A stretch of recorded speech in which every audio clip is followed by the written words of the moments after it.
we're putting on the air. Michelle, what do you say? What does she do tonight?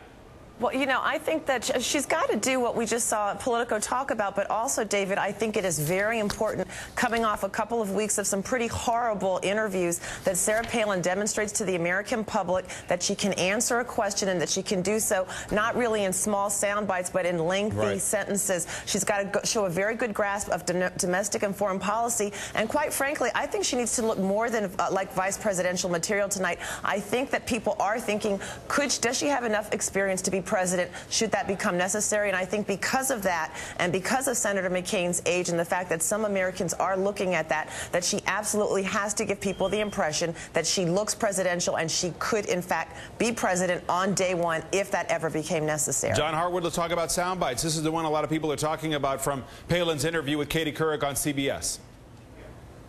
What other Supreme Court decisions do you disagree with?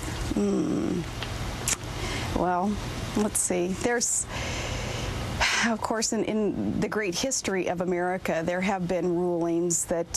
This debate preparation different for Joe Biden, not just on the question of connection, but also because she's a woman.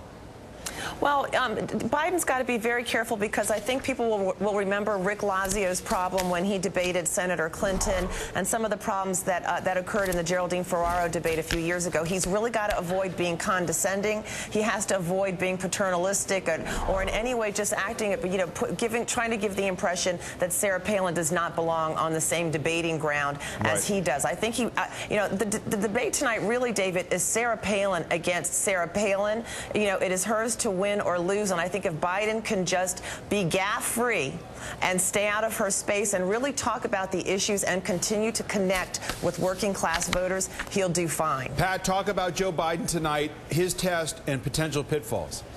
I think what Joe Biden's got to do is behave there as a gentleman, answer his questions straight, keep his answers brief, and if she sticks needles in him, be sure to react in a friendly way when you respond. I mean, don't get angry, don't get some kind of taped piece there where they can turn around, where the country's cheering her and not you, because my guess is she's going to have some good lines tonight.